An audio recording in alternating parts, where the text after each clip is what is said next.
Hi. Welcome to our YouTube channel, Science Safety Center. और आज मैं आप लोगों को बताने वाला हूँ MSDS material safety data seat के बारे में। ठीक है, तो हम उम्मीद करते हैं कि आप लोग अपने अपने जगह पे फिट होंगे, सब कुछ सही सलामत होगा। आप ऐसा कीजिए, तो चूँकि मैं पहले ही से बता चुका हूँ कि हमारा जो सिस्टम है, हम जितना सेफ्टी वाले हैं, कहीं से न कहीं से जो नए वाले हैं या फिर जो ड्यूटी पे हैं उनको इन्फॉर्मेशन नहीं है, वो हम वो इन्फॉर्मेशन हम पहुँचाने की कोशिश कर रहे हैं। तो मैं ये बता दे रहा हूँ कि 1800 ईस्वी में MSDS का ये बुनियाद पड़ा था, ज़रूरत पड़ी थी। लोगों ने जो जितने केमिस्ट लोग वर्ल्ड में थे, वो सारे लोगों ने अपना वर्क प्लेस सेफ्टी को अच्छा से रखने के लिए उन लोगों ने कंट्रोल मेजर्स का ढूंढने का कोशिश किया था। फिर 1900 ईस्वी में पब्लिक हेल्थ सर्विस ने MSDS को पब्लिश किया। फिर उसके बाद से एक मैन्युफैक्चरिंग एसोसिएशन बना, जिसको मैन्युफैक्चरिंग केमिस्ट एसोसिएशन बोलते हैं।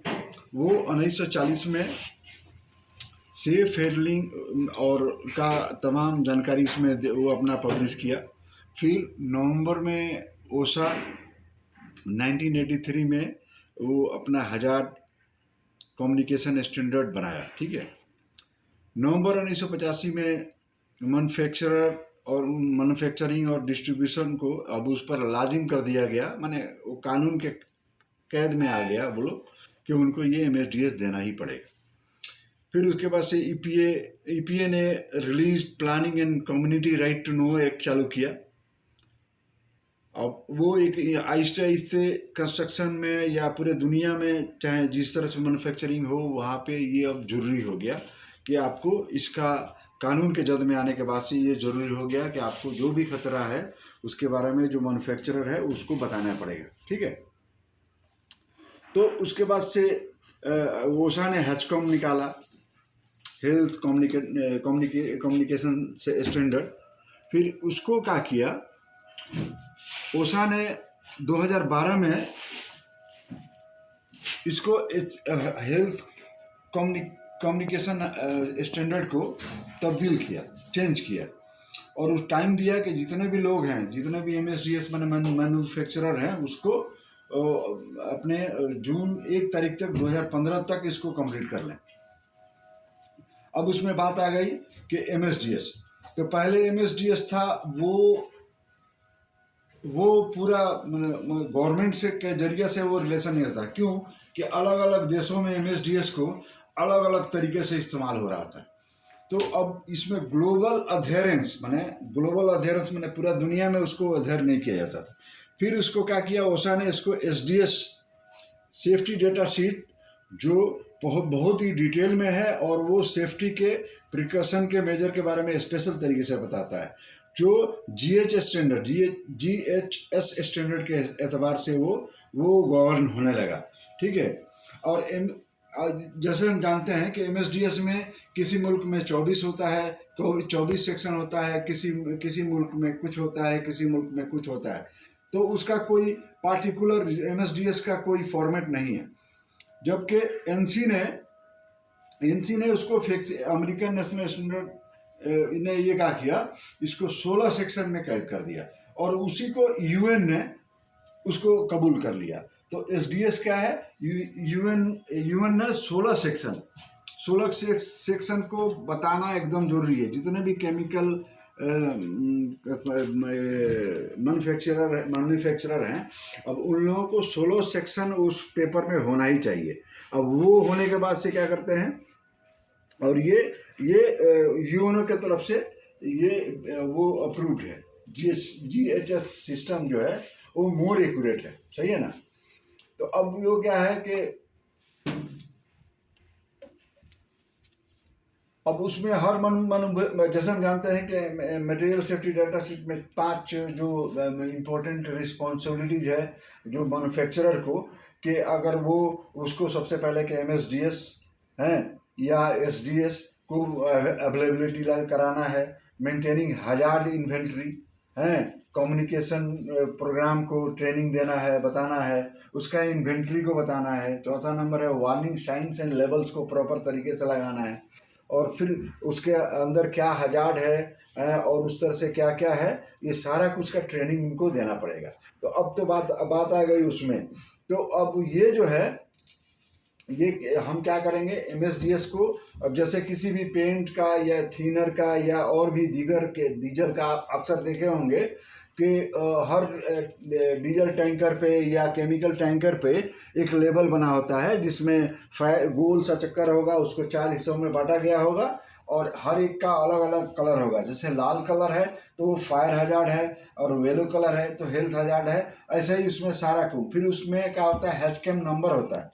हैचकेम नंबर होता है वो केमिकल क्लासिफिकेशन एंड लेबलिंग के एतबार से उसका एक सिंबल होता है, उससे पता चलता है कि इसमें कौन सा केमिकल है। और उसमें हर 3 साल पर उस MSDS को हर 3 साल पर उसको अपडेट करना है। और प्लस ये है कि उसमें मैन्युफैक्चरर का नंबर होना चाहिए, टेलीफोन नंबर होना चाहिए, उसका रिएक्टिविटी के बारे में पता चलना चाहिए, उसका सेफ्टी प्रिकॉशन के बारे में पता करना चाहिए। ये तमाम तरह बताने की जरूरत नहीं है, क्योंकि जब एक बार MSDS अभी ईजिली अवेलेबल है। किसी भी केमिकल को अगर गूगल में मारेंगे, गूगल करेंगे तो आपको उससे मिल जाएगा, उसका तो ज़्यादा इशू है नहीं।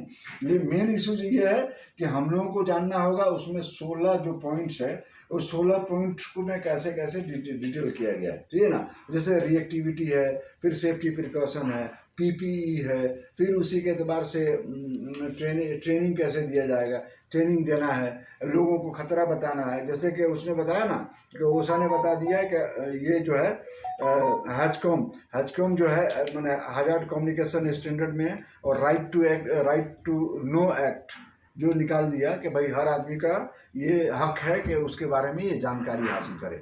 तो हर मैन्युफैक्चरर को ये बताना पड़ेगा। अब क्या करना है, अब जब साइट पर आ गया तो उसको कैसे हैंडलिंग और यूजेज एंड स्टोरेज, ये 3 मेन फैक्टर है, तीन ही मेन फैक्टर है जिसकी वजह से हम उसको इस्तेमाल करेंगे। तो वो क्या करेंगे भाई, जब साइट पर आ गया तो उसी एतबार से वहाँ पर MSDS को डिस्प्ले करेंगे। हमारा साइट पर ऑफिस में उसका MSDS का कॉपी होना चाहिए, और साइट पर उसको पेस्ट करके रखना चाहिए पेस्ट करके रखना चाहिए। फिर उसके बाद से आप उसको वो रख करके, क्योंकि बहुत सारे ऑडिट वगैरह में आने के बाद से ये NCR नहीं होगा, NCR निकल लग जाएगा जब तक आप उसको प्रोवाइड नहीं करेंगे, सही है ना।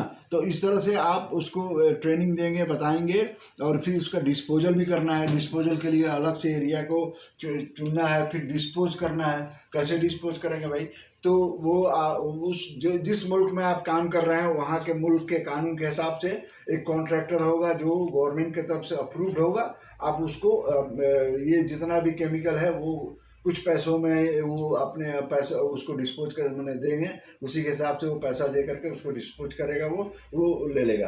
तो ये हो गया, क्योंकि अभी जानते हैं इन्वायरमेंटल प्रोटेक्शन एक्ट में भी ये बात है कि भाई केमिकल की वजह से हमारा माहौल बहुत गड़बड़ होता है, ठीक है। तो इसीलिए ये जानकारी जो है, और भी मैं MSDS के ऊपर और भी मैं दूसरा एक वीडियो बनाऊंगा पूरा डिटेल में, क्योंकि इतिहास जानना बहुत ज़रूरी है। और केमिस्ट्री बहुत ही प्यारा और बहुत ही खतरनाक भी है। बहुत सारे गैसेस है जो बहुत ही जैसे H2S गैस है, चाहे ये सब बहुत खतरनाक है। तो इसके बारे में जानकारी रखना ये हमारा बहुत ज़रूरी है। उसमें भी होता है UN नंबर भी कॉमन UN नंबर होता है, क्योंकि अलग अलग देश में सल्फ्यूरिक एसिड को, हाइड्रोक्लोरिक एसिड को अलग अलग नाम से पुकारते हैं। लेकिन जैसे कास्ट नंबर है चाहे UN नंबर है, तो उससे दुनिया के किसी भी कोने में अगर ये दोनों नंबर पेश किया जाएगा तो वही केमिकल मिलेगा। होप कि आपको ये बात समझ में आई होगी, है। फिर हम दोबारा हाजिर होंगे कोई और नया टॉपिक लेकर के। तब तक के लिए आप लोग खुशी रहिए, सुखी रहिए और खुश रहिए। Thank you.